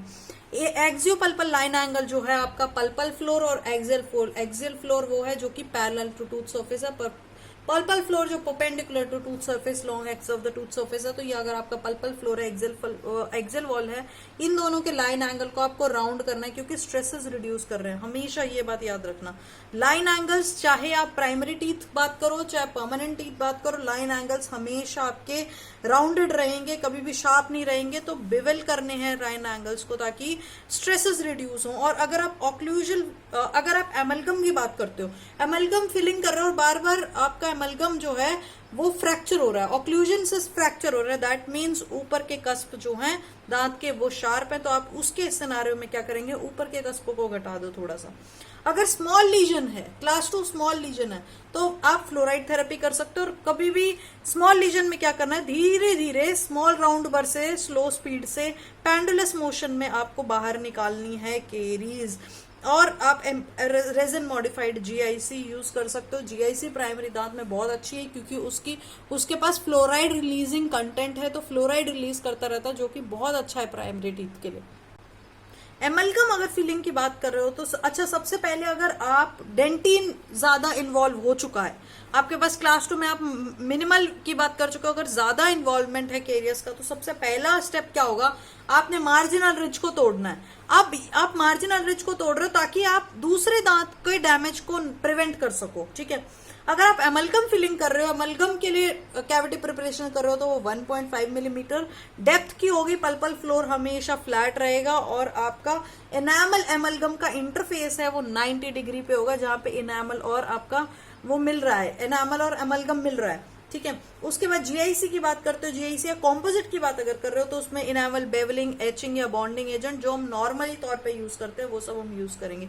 फेलियर जो होगा कॉम्पोजिट में वो जिंजाइवल मार्जिन से होगा, अगर आपने केरीज नहीं रिमूव किए हैं या फिर आपने अनसपोर्टेड एनामल छोड़ दिया है तो कॉम्पोजिट में फेलियर जिंजाइवल मार्जिन की वजह से होता है। और कॉम्पोजिट बेटर है एमलगम से, क्योंकि एमलगम में ज्यादा कैविटी प्रिपेयर करनी पड़ेगी, और ज्यादा कैविटी प्रिपेयर करने का मतलब है आप पहुंच गए हो ज्यादा पल्प के पास। तो कॉम्पोजिट रिस्टोरेशन या जीआईसी रिस्टोरेशन बेटर है प्राइमरी दांत के लिए। जिंजाइवल रॉड की डायरेक्शन बिवलिंग नहीं करते हैं, क्लासरूम में मैं आपको पहले इस दांत में इसमें बता चुकी हूँ। तो अगर आप सीजे के पास देखोगे तो आपके सीजे के पास के जो एनामल रॉड्स हैं वो आपके ऊपर की तरफ जाते हैं, ऑक्लूजल डायरेक्शन में जाते हैं, तो इसीलिए आपको बेवलिंग की जरूरत नहीं है, कोई अनसपोर्टेड एनामल नहीं है। मोस्ट कॉमन कोज क्लास 2 का, क्लास 2 रिस्टोरेशन के फ्रैक्चर का, उसका प्रॉक्सिमल बॉक्स फ्रैक्चर होता है, ये भी क्वेश्चन पूछा जाता है। तो सबसे ज्यादा कॉमन कॉज क्या है? अगर आप प्राइमरी की बात करते हो तो वो प्रॉक्सिमल बॉक्स फ्रैक्चर है, अगर परमानेंट की बात कर रहे हो तो वो मार्जिनल फेलियर है। और मार्जिनल फेलियर ही एक और फेलियर है कॉम्पोजिट के लिए। तो अगर आप प्राइमरी की बात करते हो तो प्रॉक्सिमल है, परमानेंट की बात करो तो मार्जिनल फेलियर है। क्लास 2 की कैविटीज जो है ना वो ऐसी होती है, तो ऑक्लूजली अगर आप देखोगे तो वो कन्वर्जेंट होंगे और जिंजाइवली देखोगे वो डाइवर्जिंग होंगे, और यही रीजन है जो सेल्फ क्लिनजिंग होती है ये। अच्छा, प्राइमरी टीथ जो होता है आपका, उसका रूट ट्रंक भी छोटा होता है और उसकी रूट भी डाइवर्जेंस होती है। यानी प्राइमरी दांत आपका ऐसा दिखेगा, ठीक है, डाइवर्जेंट रूट, दूर दूर रूट दिखेंगी, और रूट ट्रंक जो होगा आपका वो छोटा होगा, यानी ये आपका रूट ट्रंक है, ठीक है। और परमानेंट दांत अगर आप देखोगे तो ये आपके परमानेंट दांत होंगे, रूट ट्रंक बड़ा होगा और रूट्स जो होंगी वो डाइवर्जेंट नहीं होंगी। तो एक क्वेश्चन और ये पूछा जाता है कि अगर प्राइमरी दांत में इन्वॉल्वमेंट होती है, इन्फेक्शन होता है, तो प्राइमरी दांत में सबसे ज्यादा इन्फेक्शन कहाँ पे होगा? क्योंकि रूट ट्रंक जो है वो छोटा सा है, तो इन्फेक्शन सबसे ज्यादा कहाँ पे जाने शुरू कर देगा? फर्केशन एरिया में जाना शुरू कर देगा। लेकिन on the other hand permanent दांत में क्या होगी? वाइडनिंग ऑफ द पीडियल या पेरियापाइकल इन्फ्लेमेशन होगा। जिंजाइवाइटिस सबसे ज्यादा कॉमन कौन सा है प्राइमरी दांत में? वो क्रोनिक मार्जिनल जिंजाइवाइटिस है, जो कि चाइल्डहुड में, और सबसे ज्यादा पीक टाइम इसका क्या है? प्यूबर्टी के टाइम पे सबसे ज्यादा देखा जाता है। मोस्ट ऑफ द प्यूबर्टी के टाइम पे टीनेज बच्चे जो होते हैं उनमें क्रोनिक मार्जिनल जिंजाइवाइटिस देखा जाता है। और आपको केरीज में सबसे इंपॉर्टेंट चीज क्या याद रखनी है कि बिटवीन मील्स के बीच में जो है केरियस स्नैकिंग नहीं देनी है पेशेंट को। ये भी हम लोग डिस्कस कर चुके हैं, डाउन सिंड्रोम के पेशेंट में केरीज कम होती है क्योंकि हाइपरसलाइवेशन है, और पेरिडोंटल डिजीज ज्यादा होती है। रबर डैम की अगर आप बात करोगे तो रबर डैम जो है वो चिल्ड्रन में होता है 5x5 का और लेटेक्स का बना होता है, और एडल्ट में होता है 6x6 का। अगर नेटल, एक क्वेश्चन और पूछते हैं, नेटल और नियोनेटल दांत क्या है? नेटल का मतलब क्या होता है? नेटल का मतलब है बर्थ के टाइम पे, यानी बच्चा पैदा और दांत के साथ पैदा हुआ है। नियोनेटल का मतलब है, नियोनेटल यानी अब ऐसा नहीं बोलते नियोनेटल या इन्फेंट की बात कर देते हैं, तो नियोनेटल वो बच्चा होता है, नेटल वो बच्चा होगा जो पहले महीने में जिसके दांत उग जाए, यानी नियोनेटल टीथ वो होंगे जो फर्स्ट 30 डेज में जो दांत उग रहे हैं। सबसे ज्यादा कॉमन कौन सा होता है? नेटल होता है, पैदा के साथ ही बच्चा दांत के साथ होता है, और मैंडिबुलर इंसाइजर वो दांत होता है जिसके साथ बच्चा मोस्टली पैदा होता है। अब ये क्या होगा, जैसे दांत उगे हुए, बच्चा सेंसिटाइज है बहुत ज्यादा, अभी पैदा हुआ और दांत के साथ पैदा हुआ, क्या होगा? टंग बार बार ना जाके इन दांतों के इंसाइजल सरफेस पे लगती है और बच्चे को लैसरेशंस हो जाती है lingual surface of the tongue में। इसी को हम लोग बोलते हैं रिगा फेडे डिजीज, यानी टंग जो आपके नेटल दांत की वजह से बार बार टंग वहां पे लग रही है, लैसरेट हो रही है। एक और डिजीज होती है जिसको हम लोग बोलते हैं, बहुत कॉमन डिजीज है लेकिन हमें पता नहीं है ये क्या है, डेंटिडा एंड डेंटिडा टार्डा डिजीज का नाम है। इसका मतलब क्या है, जो इरप्शन था आपका प्राइमरी दांत का वो रिटार्ड हो गया। बहुत सारे रीजन होते हैं, कैल्शियम की कमी से भी हो जाता है। आजकल की मम्मियां बहुत कंप्लेन करती है, एक तो बच्चा बोलना बहुत लेट सीख रहे हैं, दांत भी बहुत लेट से उगने लगे, तो इसके ये क्या है हमारा डेंशिया टार्डा जो है। केरीज कौन से दांत से स्प्रेड होता है, मतलब सबसे ज्यादा कौन सा दांत को डेंजर है केरीज का? तो याद रखना ये बात, मैंडिबल में सबसे ज्यादा केरीज होती है, तो मैंडिबल से स्टार्ट करेंगे हम और एंड भी हम लोग मैंडिबल पे ही करेंगे, ठीक है। तो कौन कौन से दांत से? सबसे पीछे, अगर आपके ये दांत है तो सबसे पीछे से शुरू कर दो मिड लाइन की तरफ, सो डिस्टल से आ जाओ मीजियल सरफेस, डिस्टल दांत, मोस्ट डिस्टल दांत से मोस्ट मीजियल दांत पे आ जाओ, ठीक है। तो सबसे पहले कौन सा होगा आपका मैंडिबुलर, आपका होगा मैंडिबुलर सेकेंड मोलर यानी कि मैंडिबुलर ई। उसके बाद क्या होगा मैक्सिलरी ई। उसके बाद कौन सा होगा मैक्सिलरी डी। उसके बाद कौन सा होगा मैंडिबुलर डी। उसके बाद कौन सा होगा मैक्सिलरी एंटीरियर्स। एंड देन लास्ट हमने क्या बोला था एंड किस पे करना है मैंडिबुलर एंटीरियर्स पे एंड करना है। तो ऐसे ये आपकी सीक्वेंस है। सबसे ज्यादा केरियस कौन सा होगा मैंडिबुलर सेकेंड प्राइमरी मोलर, और सबसे लीस्ट कौन सा होगा मैंडिबुलर एंटीरियर टीथ। अगर सरफेसेस को देखोगे तो सबसे ज्यादा सरफेसेस कौन से जिसपे केरीज लगती है वो ऑक्लूजल सरफेस है। उसके बाद क्या है मोलर का इंटरप्रॉक्सिमल है। उसके बाद है अपना इंसाइजर्स का इंटरप्रॉक्सिमल है। इंटरप्रॉक्सिमल केरीज 3 साल के बाद उगनी शुरू होती है, मतलब दिखनी शुरू होती है। ये भी एक क्वेश्चन पूछा जाता है कि ऐसा क्यों है कि ये केरीज जो है इंटरप्रॉक्सिमल केरीज 3 साल के बाद दिखती है। देखो 2.5 से जो 3.5 साल का टाइम है इसके अंदर सारे ऑलमोस्ट प्राइमरी दांत उग जाते हैं, और जितने भी दांत होते हैं वो कांटेक्ट में या ऑक्लूजन में आ जाते हैं। अब कांटेक्ट एरिया जो प्राइमरी दांत का है वो बड़ा है, ठीक है। तो जब तक सारे दांत बढ़ गए उग गए दिख गए तब आपको केरीज दिखने इंटरप्रॉक्सिमल स्टार्ट होती है।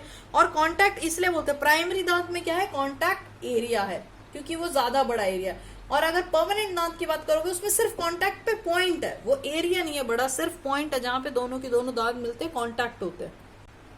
आज के लास्ट टॉपिक पे आ जाते हैं जो हमारा है स्टेनलेस स्टील क्राउन, जो कि अगेन बहुत इंपॉर्टेंट टॉपिक है। इसको डिटेल में हम ऑलरेडी कवर कर चुके हैं। अगर आपको इन टॉपिक्स को डिटेल में पढ़ना है तो प्लीज आप पीडो की प्लेलिस्ट देखो, आपको सारे के सारे टॉपिक्स डिटेल में मिल जाएंगे। अगर आपको लग रहा है मेरी स्पीड बहुत ज्यादा फास्ट है, अगर आपने पढ़ाई शुरू नहीं की और आप वीडियोज देख के पढ़ना स्टार्ट कर रहे हो तो हो सकता है स्टार्टिंग में आपको थोड़ा फास्ट लगे, तो मैं आपको ये रिकमेंड करूंगी कि आप पॉज कर दो ये वीडियो को और वो वाली वीडियोज देखो पहले।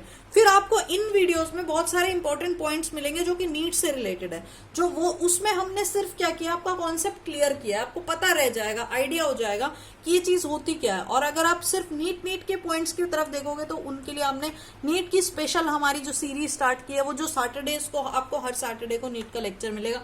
तो अभी टाइम नहीं वेस्ट करते हुए स्टेनलेस स्टील क्राउन पे बात करते हैं। देखो अगर हम लोग क्राउन को क्लासिफाई करते हैं तो एक तो एंटीरियर दांतों में जो क्राउन देते हैं, एक पोस्टीरियर दांतों में जो क्राउन देते हैं। अब ये बात याद रखना, अगर प्राइमरी दांत की बात कर रहे हो तो स्टेनलेस स्टील क्राउन जो है वो बेस्ट होता है, ठीक है। एंटीरियर दांतों की बात करोगे तो 2 तरीके का क्राउन है, एक ल्यूटेड क्राउन जिसको आप ल्यूट कर सकते हो, एक बॉन्डेड क्राउन जिसको बॉन्ड करोगे, ठीक है। ल्यूटेड क्राउन जो होगा वो ल्यूटिंग सीमेंट से जीआईसी टाइप 1 जीआईसी से हम लोग ल्यूट करेंगे, ठीक है। इसमें भी 2 टाइप का है, या तो स्टेनलेस स्टील विद फेसिंग, यानी कि पीछे तो स्टेनलेस स्टील है और आगे आपने फेसिंग बना दी है, ठीक है, जिसमें आगे आप विनियर कर देते हो, यानी बेसिकली बक्कल या फेशियल सरफेस कोई और मटेरियल का और पीछे का आपका स्टेनलेस स्टील है। और दूसरा है आपका ओपन फेस्ड क्राउन, ठीक है। आई एम सॉरी, दूसरा है आपका पॉलीकार्बोक्सिलेट क्राउन, दूसरा है आपका पॉलीकार्बोनेट क्राउन,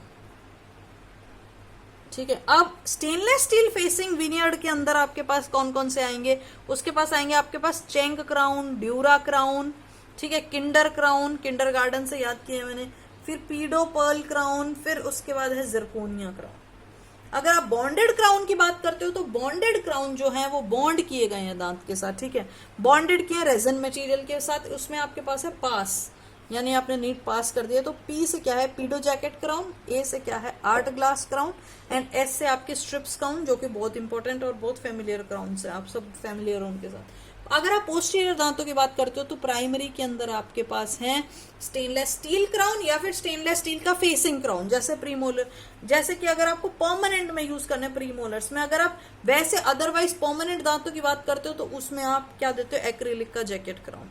स्टेनलेस स्टील की अगर हम बात करते हैं तो स्टेनलेस स्टील हम्प्रे ने दिया था 1950 में, बहुत इंपॉर्टेंट क्वेश्चन है। देखो साइंटिस्ट नीट में बहुत सारे पूछे जाते हैं, तो वो याद रखते जाओ, साथ के साथ करते चलो और साइंटिस्ट का नाम याद करते रहो, नहीं तो बाद में एक साथ पाइल अप होकर सारे कंफ्यूज हो जाएंगे। तो हम्प्रे ने जो है 1950, वो इंपॉर्टेंट नहीं है, हम्प्रे ने दिया था, ये याद रखना है। हम्प्रे ने स्टेनलेस स्टील का क्राउन दिया। अब स्टेनलेस स्टील क्राउन किस केस में देते हो, उस केस में देते हो जिसमें कीड़ा बहुत ज्यादा लग गया, या फिर आपने कोई पल्प थेरेपी कर दी, बेसिकली पल्पोटोमी पल्पेक्टोमी प्रोसीजर नेक्स्ट वीडियो में कवर करेंगे, एंडोडोंटिक एंडोपीडोडोंटिक का। तो अगर कोई बहुत मोर देन 3 सर्फेसेस जो हैं वो डिके हो चुके हैं तो उस केसेस में हम लोग स्टेनलेस स्टील क्राउन देंगे, या फिर पेशेंट को कोई डेवलपमेंटल डिफेक्ट है, बेसिकली एनामल वीक है, कोई भी ऐसा हो जिसमें दांत वीक हो, उस केस में आपको कैप देनी पड़ेगी। और कैप बच्चों में कौन सी देते हैं? स्टेनलेस स्टील की कैप देते हैं। तो अगर डेंटिनोजेनेसिस इम्परफेक्टा है, एमिलोजेनेसिस इम्परफेक्टा है, या फिर क्या है एनामल हाइपोप्लेसिया है, या फिर एनामल डिस्प्लेसिया, ये सारे केसेस में क्या है एनामल वीक है, उस केस में आप लोग को स्टेनलेस स्टील क्राउन देना है। या फिर ब्रक्सिज्म का पेशेंट है, उसमें भी आप क्राउन दे सकते हो, उसमें आप रिवर्स स्टेनलेस स्टील क्राउन देते हो जो कि सिंगल टूथ क्रॉस बाइट को करेक्ट करता है। टूथ रिडक्शन की बात करोगे, देखो एक चीज सबसे इंपॉर्टेंट है जो आपको याद रखनी है, ऑक्लूजल रिडक्शन सबसे ज्यादा करोगे, ठीक है, उसके बाद आप करोगे प्रॉक्सिमल रिडक्शन, उसके बाद आओगे आप जिंजाइवा में सबसे ज्यादा, और सबसे कम रिडक्शन कहां पे करते हो पता है? बक्कल और लिंगुअल सर्फेसेस में। और इसमें भी स्पेसिफिकली पूछते हैं इसमें कौन सा सरफेस है जिसमें करते हो? लिंगुअल सरफेस को तो कभी छेड़ना ही नहीं है, नेवर एवर एवर, कभी नहीं छेड़ना। और बक्कल सरफेस को भी एक ही केस सिनेरियो में छेड़ोगे जिसके हम आगे बात करेंगे। ऑक्लूजल सरफेसेस पे आ जाओ, ऑक्लूजल सरफेसेस में 1.5 to 2 मिलीमीटर तक का रिडक्शन करोगे, प्रॉक्सिमल रिडक्शन 1 to 1.5 मिलीमीटर, उससे कम।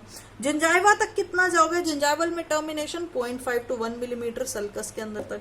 और सबसे लीस्ट बक्कल की रिडक्शन कितनी होगी? 0.5 मिलीमीटर तक रिडक्शन होगी। जिंजाइवल मार्जिनल लाइन कैसी है, जिसको हम लोग बोलते हैं फेस्टूनिंग, तो कैसी लाइन दिखती है? ऐसी टाइप की लाइन होगी, या तो क्राउन की ऐसी लाइन होगी नीचे से जिंजाइवली, यानी बेसिकली ऐसा क्राउन होगा। तो ठीक है, एक तो ऐसी लाइन होगी, इसको बोलते हैं स्माइल, क्योंकि ये बंदा स्माइल कर रहा है। ये आपको किस में दिखता है?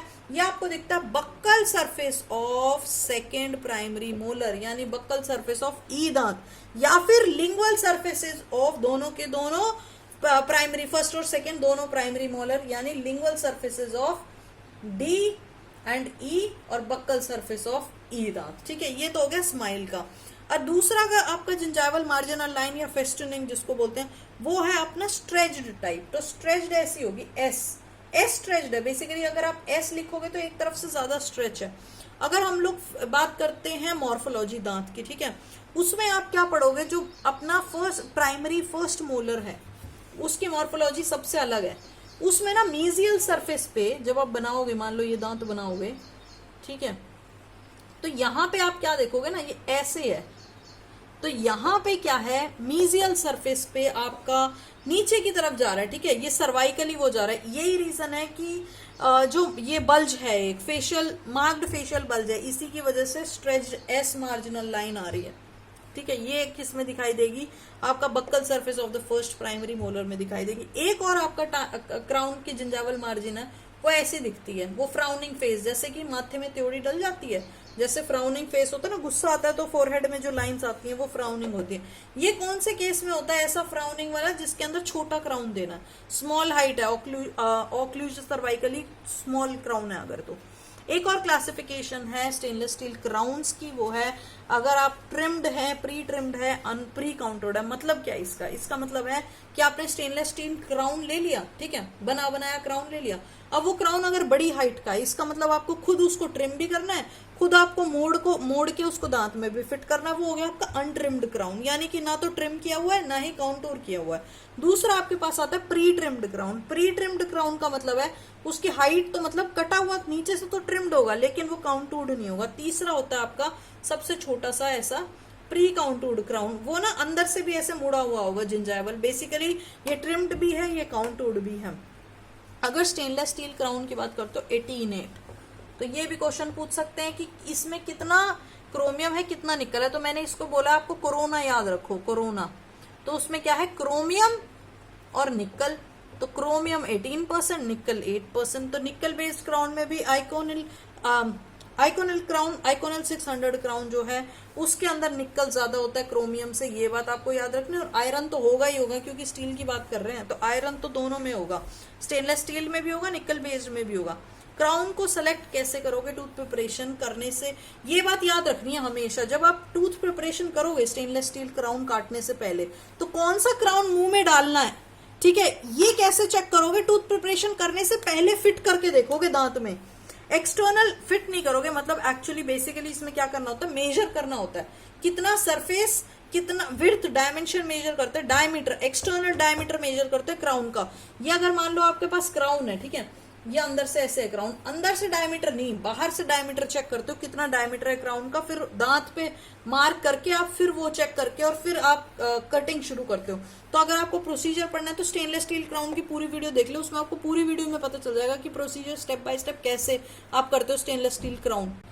देखो, जब टूथ प्रिपरेशन कर रहे हो ना तो कौन सा सरफेस पहले रिड्यूस करोगे, इस पे भी बहुत इंपॉर्टेंट क्वेश्चन बनता है। तो अगर वाइटल प्राइमरी दांत की आप वो कर रहे हो, प्रिपरेशन कर रहे हो, तो कौन सा सरफेस पहले रिड्यूस करेंगे? तो सबसे पहले सरफेस जो है ऑक्लूजल सरफेस रिड्यूस करेंगे। क्यों?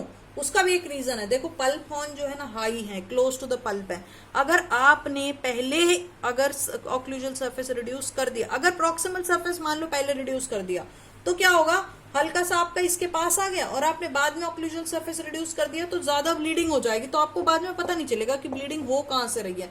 तो पहले ऑक्लूजल सरफेस रिड्यूस करोगे, कोई ब्लीडिंग नहीं होगी, फिर प्रॉक्सिमल करोगे तो आपको उससे पता रहेगा, कंफ्यूजन नहीं होगी बीच में। और ये बात याद रखना है कि कभी भी लिंगुअल रिडक्शन नहीं करनी है। बक्कल रिडक्शन भी सिर्फ एक ही केस में करते हैं हम लोग, वो हमारा है प्राइमरी फर्स्ट मोलर यानी कि डी दांत। अब जब डी दांत के ऑक्लूजल मॉर्फोलॉजी देखोगे ना आप, तो उसके अंदर ना ऐसे बक्कल बल्ज बना हुआ है, ठीक है, वो बक्कल ही थोड़ा बाहर निकला हुआ है। सिर्फ वो रिड्यूस करने के लिए आप सिर्फ 0.5 मिलीमीटर तक बक्कल रिडक्शन करते हो, अदरवाइज आप कोई रिडक्शन नहीं करते हो, क्योंकि एक बक्कल बना हुआ होता है सर्वाइकल 1/3 पे, सर्वाइकल 3rd पे फर्स्ट मोलर के कंस्ट्रक्शन होती है, जिसको आपको रिड्यूस करना होता है। तो स्टेनलेस स्टील क्राउन ऑलमोस्ट हो गया। बने बनाए क्राउन आते हैं, ठीक है, स्टेनलेस स्टील के, जो आपको क्या होता है, एक प्लायर से जिंजाइवली बेंड करके जिंजाइवली फिट करने होते हैं, तो अडेप्ट करने होते हैं। अब किस किस से अडेप्ट करते हो? आपके पास प्लायर्स होते हैं। कौन कौन से प्लायर होते हैं?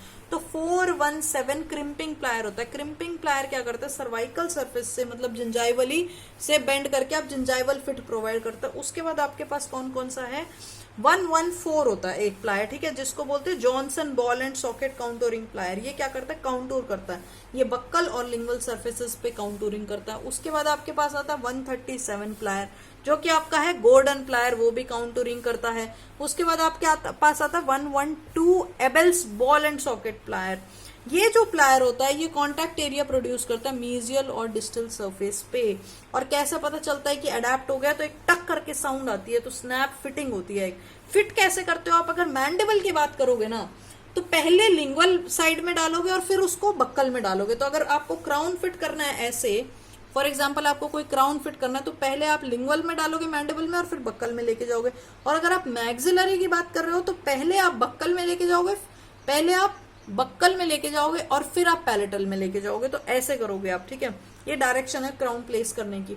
साइजेस में आते हैं, अगर प्राइमरी दांत की बात करोगे तो 4 और 5 नंबर का जो क्राउन होता है वो प्राइमरी के लिए, और यंग परमानेंट दांत के लिए 2 से लेके 7 नंबर तक के यूज करते हैं हम लोग। एक बड़ी ना स्पेशल टेक्निक होती है जिसको हम लोग बोलते हैं क्रॉल्स टेक्निक।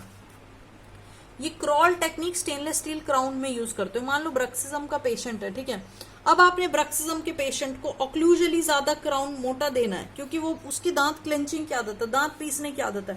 तो आप क्या चाहते हो, ऑक्लूजली मैं मोटा रखूं। अब ऑक्लूजली कैसे मोटा रखोगे, तो बना बनाया क्राउन है, उसको बढ़ाना एक बड़ा अच्छा और शॉर्टकट तरीका है। आप क्राउन जो पहले आप मेजर करते हो ना, वो एक बड़ा क्राउन सेलेक्ट कर लेते हो। मान लो फॉर एग्जाम्पल दांत की मीजियो डिस्टल विड्थ जो है वो है 10 मिलीमीटर, ठीक है। तो आप एक क्राउन ऐसा सेलेक्ट कर लोगे जिसका एक्सटर्नल डायमीटर जो है 10 मिलीमीटर का है, और आप उसको बाकी जगह से ट्रिम कर दोगे ऑक्लूजल सरफेस छोड़ के। बेसिकली आप उसको बक्कल सरफेस पे, लिंगुअल सरफेस पे, मेजियल सरफेस पे, डिस्टल सरफेस पे सबको ट्रिम करके 9 मिलीमीटर तक का बना दोगे। तो ऑटोमेटिकली 1 मिलीमीटर क्या है, ऑक्लूजली इसकी ज्यादा विड्थ हो गई है। तो ऐसे आप थिकनेस बढ़ाते हो 0.08 मिलीमीटर तक एक्स्ट्रा ऑक्लूजल सरफेस पे, ठीक है। वो प्रोवाइड करता था ब्रक्सिज्म के पेशेंट में। एक और टेक्निक का नाम आता है स्टेनलेस स्टील क्राउन में, जो कि है हॉल्स टेक्निक। हॉल्स टेक्निक में क्या करते हो, आप टूथ प्रिपरेशन नहीं करते हो, एज इट इज क्राउन लगा देते हो। तो ये आपके आगे होल्स टेक्निक, ये यूजुअली रूट कैरीज के पेशेंट में करते हैं ये वाली टेक्निक। तो ये वाला हो गया हमारा स्टेनलेस स्टील क्राउन।